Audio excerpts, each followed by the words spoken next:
Educational creativity চ্যানেলে সকলকে স্বাগত। ওবিসি নিয়ে নতুন মামলা দায়ের হলো সুপ্রিম কোর্টে। এসএলপি দায়ের হলো। আপনারা জানেন যে ওবিসি যে ৬৬টি জাতি এবং ১৪০টি নতুন জাতি তৈরি হয়েছিল, সেটার উপরে ভিত্তি করে ডাব্লিউবির যে রেজাল্ট থেকে শুরু করে এসএসসিতে আবেদন থেকে শুরু করে একাধিক কিছু হয়েছে। সেই ওবিসি নিয়ে আবার মামলা দায়ের হলো সুপ্রিম কোর্টে। তো কোন অর্ডারের উপরে ভিত্তি করে মামলা দায়ের হলো সেটা আমি বিস্তারিত আপনাদের এই ভিডিওতে জানাবো, সেই জন্য ভিডিওটি না কেটে শেষ পর্যন্ত দেখবেন। Diary number 4986222025। এই মামলাটি করেছে এই এসএলপিটি West Bengal joint entrance examination WBJ versus Supriya Mondal. Supriya Mondal Kolkata হাইকোর্টের মূল মামলাকারী ছিলেন। বিষয়টি আমরা দেখে নিই। 2/9/2025 এই মামলাটির ফাইল হয়েছে গত 3 দিন আগেই, ঠিক 12টা PM। আপনারা দেখতে পাচ্ছেন এসএলপি নাম্বার এখনো আসেনি, সিএনএন নম্বর দেখতে পাচ্ছেন প্রেজেন্ট লিস্ট বা লাস্ট লিস্টে এখন পড়েনি, স্ট্যাটাস স্টেজ ও ক্যাটাগরি লেভেলে এখন আসেনি। Petitioner West Bengal joint entrance examination board এবং রেসপন্ডেন্ট হিসেবে রয়েছে সুপ্রিয়া মণ্ডল, আর পিটিশনার অ্যাডভোকেট প্রীতিকা দ্বিবেদী, আর রেসপন্ডেন্ট অ্যাডভোকেট কুণাল চ্যাটার্জি। তো এই হচ্ছে মূলত বিষয়। এবার কোন মামলার উপরে ভিত্তি করে এটি হলো বিস্তারিত এই তথ্যটি আপনারা দেখে নেবেন। West Bengal joint entrance examination এবং মূল যে ওবিসি ৬৬টি জাতি 7% সংরক্ষণ, তাদেরকে নিয়ে সেই 7% সংরক্ষণ নিয়ে ওয়েস্ট বেঙ্গল জয়েন্ট এন্ট্রান্স এক্সামিনেশনের রেজাল্ট প্রকাশ করতে বলেছিলেন, কিন্তু সরকার সেই দিকে হাঁটেনি। সরকার সুপ্রিম কোর্টে দ্বারস্থ হয়। সুপ্রিম কোর্টে সরকার দ্বারস্থ হয়েছিল, কিন্তু সরকারকে অনুমতি দেয় সুপ্রিম কোর্ট যে আমাদের অর্ডার থাকা সত্ত্বেও কেন সেই অর্ডারকে আবার হাইকোর্ট বাধা দিচ্ছে, সেটার উপরে ভিত্তি করে কিন্তু ওয়েস্ট বেঙ্গল জয়েন্ট এন্ট্রান্স এক্সামিনেশনের পরীক্ষার রেজাল্ট বেরিয়ে গেছে এবং ভর্তি প্রক্রিয়া শুরু হয়েছে, আপনারা জানেন। তো বিষয়টি আমরা দেখে নিই। Court number high court agency state West Bengal high court of Calcutta CPN 1365/2025 এই অর্ডারকে চ্যালেঞ্জ করে গেছে, যেটি অর্ডার দেওয়া হয়েছিল 7/8/2025। জাস্টিস কৌশিক চাঁদা এই বেঞ্চ থেকে হয়েছিল, এই বিচারপতি ছিলেন জাস্টিস। তো আরেকটি অর্ডার যেটি আমরা দেখে নেবো, হাইকোর্ট ওয়েস্ট বেঙ্গল কলকাতা 1362, এটি হচ্ছে আপনার আরেকটি কেস নাম্বার। আরেকটি কেস নাম্বার আমরা নিচের দিকে আসলে দেখতে পাবো, WPA 9132/2025 হাইকোর্ট অ্যাট কলকাতা। এই একাধিক অর্ডারকে চ্যালেঞ্জ করে কিন্তু সুপ্রিম কোর্টে দ্বারস্থ হয়েছে। আরেকটি 9132/2025 21/5/2025 যে অর্ডারটি হয়েছিল, জাস্টিস সবাই একই আছেন। WPA 112025 17/6/2025 যেটি পিল দাখিল করা হয়েছিল, সেটা সবগুলো মামলার উপরে ভিত্তি করে কিন্তু হয়ে গেছে। যে শুধু ডব্লিউবিজে কে কেন্দ্র করে তা নয়, ওবিসি সব ধরনের মামলা কিন্তু এর মধ্যে যুক্ত রয়েছে। কিছু কিছু মামলা প্রাসঙ্গিক মামলা কিন্তু এখানে যুক্ত রয়েছে। ম্যাট 9432/2025 2/7/2025 যে অর্ডার হয়েছে, সেটাও এখানে জুড়ে দেওয়া হয়েছে। এছাড়াও হাইকোর্ট ক্যালকাটা 24/7/2025 WPP 1112025 এই সমস্ত অর্ডারগুলোকে কেন্দ্র করেই কিন্তু সুপ্রিম কোর্টে আবার মামলা দায়ের করা হয়েছে। এবার প্রথমে যে আপনাদেরকে আমি দেখিয়েছি, এবার সিমিলারিটি যেটি রয়েছে, একই মামলা, serial number 14552622025, diary number registration number এত, high court West Bengal high court Calcutta CPN 1365/2025। এই সেম মামলা কিন্তু এখানে আরেকটি মামলা ট্যাগ হয়ে রয়েছে বা সিমিলার ম্যাটার রয়েছে।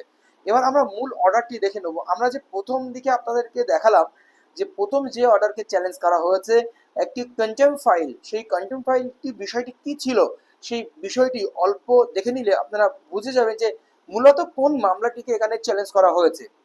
আমি যে মামলাটির কথা বলছি, সেই মামলাটি হলো সিপিএন 1365 7/8/2025 অর্ডার। আপনারা দেখে নিন একটু। CPN 1365/2025 Supriya Mondal and ORS Binod Kumar and ORS. এছাড়াও সিপিএন 1362/2025 WPA 9132/2025 সুপ্রিয়া মন্ডল। এই সবগুলো মামলাকে কিন্তু উদ্দেশ্য করেই সুপ্রিম কোর্টে আবার দাখিল হয়েছে। তাহলে কি সুপ্রিম কোর্টে যথারীতি আমরা ভেবেছিলাম ওবিসি মামলা যে মূল মামলাটি ছিল, তার সঙ্গে যে পরবর্তীতে যে 74টি জাতি তৈরি করা হয়েছিল শুনানি করে 2025 সালের জুন জুলাই মাস নাগাদ, সেটা একসঙ্গে মামলাগুলো ট্যাগ হয়েছিল। তারপরে আবার নতুন করে ডাব্লিউবিজে জয়েন্ট ইন্টারেস্ট কমিশন আলাদা করে আবার কিন্তু মামলা করেছে সুপ্রিম কোর্টে। সেই বিষয়বস্তু আমরা সম্পূর্ণ দেখে নেব। তো আমরা যদি এই অর্ডার কপি শেষের দিকে চলে আসি, তাহলে পুরো বিষয়টি আমরা বুঝতে পারবো। আমরা সম্পূর্ণ বিষয়টি পড়বো না, তাহলে ভিডিও দীর্ঘায়িত হবে। সেই জন্য আমরা শেষের যে জাস্টিস কি বলেছিলেন সেটা আমরা দেখে নেব। তো প্রথমে দেখুন এখানে, however it is beyond doubt that the preparation of the merit list of the joint entrance examination 2025 by the West Bengal Joint Entrance Examination Board has been carried out in clear violation of the court clause F of the order date May 21 2025 মে 21 2025 যে order দিয়েছিল Kolkata high court সেটাকে violation করে joint entrance examination result দিতে চলেছে, merit list preparation করেছে। এটা কিন্তু খুব ভায়োলেশন করা হয়েছিল তাদের কথা মতো। It must also be noted that the interim order date July 28 2025 passed by the honorable supreme court does not revive or validate the OBCA OBCB certificate that were expressly cancelled by the division bench of this court by its order date May 22 2024 মে 22 2024 মূলত প্রথম অর্ডারটি হয়েছিল ওবিসির ক্ষেত্রে, সেই OBC-A ওবিসির সেই B সার্টিফিকেটের বিষয়টি revalidate কিন্তু সুপ্রিম কোর্ট করেনি। দ্যাট অর্ডার রিমেন্স আনস্টেড, যেটি আনস্টেড রয়েছে, এগুলি স্টে পড়েনি সেখানে। কিছুদিন আগে আপনারা জানেন যে কপিল সিব্বল সিনিয়র অ্যাডভোকেট উনি কিন্তু স্টে চেয়েছিলেন, কিন্তু ওই মামলার কিন্তু স্টে আসেনি। এখান থেকে যারা এই ওবিসিকে বিরোধিতা করছে তারা বলেছিলেন যে আমাদের কিছু বলার রয়েছে, আপনারা মামলাটি কিছুদিনের জন্য রাখুন।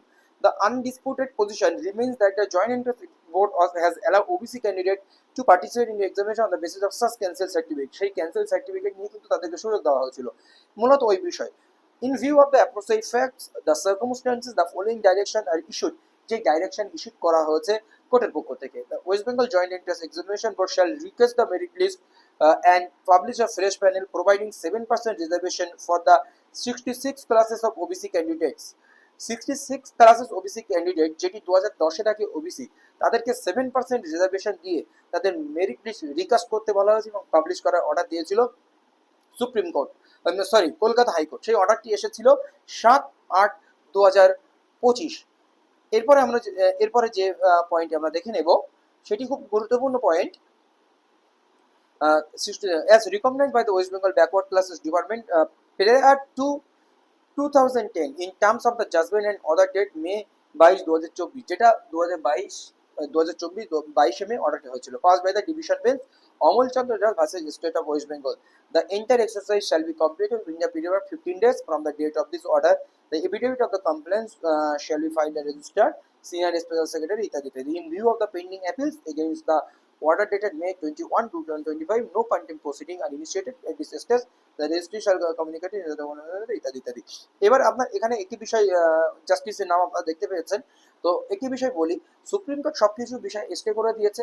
এই যে 74টি জাতি 2025 সালে এসে নতুন করে শুনানি করে যে 74টি জাতিকে নতুন করে সার্টিফিকেট রি ইস্যুয়েন্সের কথা বলা হয়েছে, সেই 74টি জাতির উপরে ভিত্তি করেও কিন্তু সুপ্রিম কোর্টে মামলা হয়েছে। সেটা কিন্তু জাস্টিস বি আর গাবায়ের তদারকিতে এখনো রয়েছে, উনি কিন্তু সেটি স্টে অর্ডার দিয়ে রেখেছেন, মানে 74টি জাতি ভ্যালিড।